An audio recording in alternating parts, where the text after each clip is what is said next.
Catch my breath. I'm going to talk about it. Thank you so much, Robert, for doing this for me. I appreciate it. You know, I want you to tell the people, like, well, first of all, how did you like the match? What did you think? I think it was very, very hard. I was expecting it to be very hard anyway. Yeah. But I wanted to give you another look maybe you don't see too often, just like non-stop, just going for submissions, even if it's a good look or not. I wanted to see if I can get anything going. You had some great attempts on my arm here from like that kind of knee shield. That was really effective. You know, I'm heavier than you. If I was your size, I'm sure you would have submitted me, you know. And then you had a nice rolling for the knee bar. Mm-hmm. Holy cow. Luckily, I train with my son Rory that I know how to defend my legs a little bit, but yeah, you had a good look at it. So you had a lot of great attempts, man. It's so hard to hold you down, so hard to pin you. That was awesome, man. I knew that once you started pinning me, I wouldn't be able to like move the way I wanted to, so I would always just try to like push you off and find any opening to just get up or something. Well, thank you, man. So I want you to tell people here, when did you start training? Do you remember when you thought about coming to do jiu-jitsu? I do, yeah. So I did gymnastics for 8 years before I even thought about doing MMA or That's jiu-jitsu. The other thing, this guy is freaking strong, man. He's at that gymnast strength.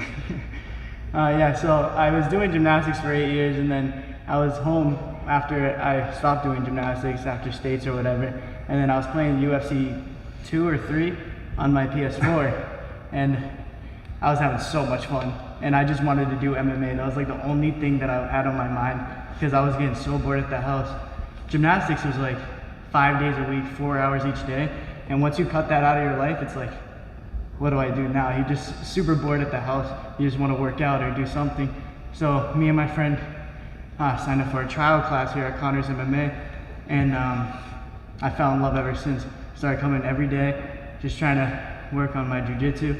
He said, I initially came in here and said, I want to do MMA, I want to do cage fighting. And then he said, you have to be a purple belt jiu-jitsu first before you think about that. I said that? Yeah. Oh, I'm glad I said that. My entire goal you were 14, so like. I was really ambitious about it, but yeah, that was like my only goal for the first couple of years, and then I realized I like jiu-jitsu a little bit more. No, it's really funny, Robert. We don't get a lot of 14-year-olds. We have some, but that's an age where I find a lot of young men just want to hang out with their buddies and do whatever they do. Yeah. But you kept coming in here. You were basically the only 14-year-old, I think, you know what I mean, pretty much. And you're just training with all these men. What kept you going? Because you work hard, of course, and you compete a lot and competed hard. Yeah. So basically, all my friends from gymnastics, those are like my closest friends. They stayed in gymnastics, and they stayed with that work regimen. And I would just feel like a bum if I didn't come in here every day. If I just like quit gymnastics and stayed home or try to hang out. So they were still doing gymnastics? Yeah, they were still like training every single day. So it kind of motivated me to train every single day also. Like if I call them and I say, oh, I didn't go to the gym today, they would always give me crap about it. So you had like positive peer pressure. That's awesome, man. Yeah. It's good that you have a group like that. You know, it's funny because, you know, we trained together, we just competed, we're on the mat all the time. You helped me, and you know, I'm an old geezer, but I forget that. So like you competed and had a great win this past weekend, and your brother was there. Yeah, that was super awesome. It was awesome. But in my mind, I think we're peers, we're like colleagues. And then I forget, oh, this guy was a teenager. He can't be my colleague. You know what I mean? So I think our relationship is a little complex. It's like coach, athlete, you know, with the age difference, a little father-son, but I don't really feel that way. I feel like, you know, I'm always speaking to you with, you know, we have a lot of respect for each other, so I'm always speaking to you with respect. You know, I don't talk down to you ever, of course. Definitely. So we have like that. Now it's like, maybe it's big brother, younger brother. I don't know what it is, but it's awesome, and I appreciate having you here. And I'm really impressed with like your initiative. So, you know, Robert is a guy, he had a high school wrestling meet. Yeah. He dominates at the meet, gets in his car by himself, drives out to like Western Mass, so drives like an hour or two to do a super fight in jiu-jitsu against some grown man. and does amazing, dominates there too.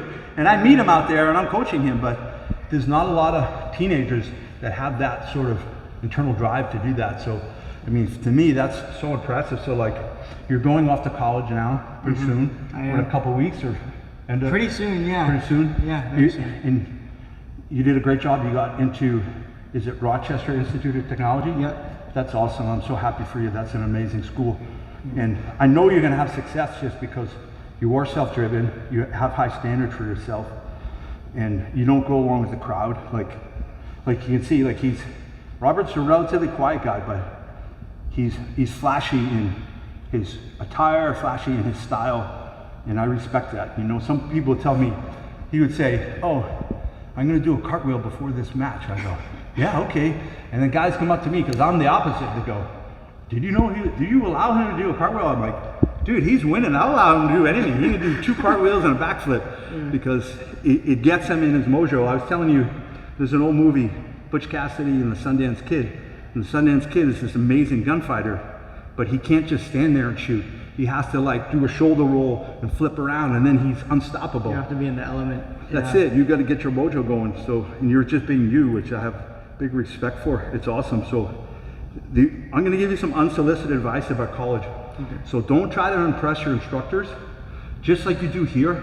Just try to develop your skills. Like work hard, try to develop your skills. I would say, don't sweat the grades too much. But come out of there with some value. You know, some real skill, and they're working for you. You know, it's a lot of money to go to these colleges. So don't let them blow you off. Like you're not below them. You know what I mean? Mm-hmm. Think of them, and they're there to help you, and make sure that they help you. Okay. So that's my unsolicited advice. And the other thing I want to tell people is, you're an entrepreneur. Obviously, it's like just the way you do things. And one of your companies here is this rash guard. And what do you call the company, Robert? Rollwear. Rollwear? Yeah, you don't gotta pronounce the X, it's just rollwear, but you can pronounce it. So what inspired you to start this company? I wanted to do something a little out of the ordinary with rash guards, because in jiu-jitsu, like a lot of rash guards are like masculine, just like dominant type of thing, and this is more just like be like yourself type of thing. Skull and crossbones and exactly, like bulls. deadly. But this just I feel like if more people wear this, it'll motivate them to be themselves and just like express their personality on the mat. Awesome. Now a lot of the guys that bought them here, my son bought one, I know, or he has one, and he said it's awesome. It's like really well made, and people said they like how the bottom. Yeah, everyone loves this thing, because a lot of rash guards, they like go up in the middle of sparring, go here, and then you got to tuck it in. But this strap basically makes that next to impossible to go up. It just like wraps perfectly around your waist.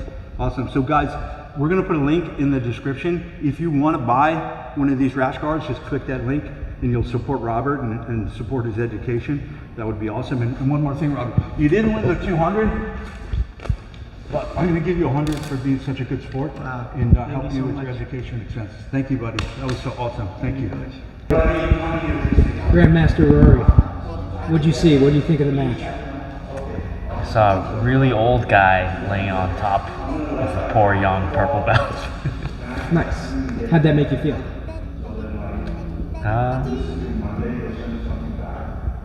Pretty good. I heard Coach hinting at some feeling of a almost father-son-like relationship with Robert. Do you feel threatened by that? Not at all. What if I want more than $200? Yeah. Possibility. What? When do I get my shot at the $200? $200 for tapping me? Yeah.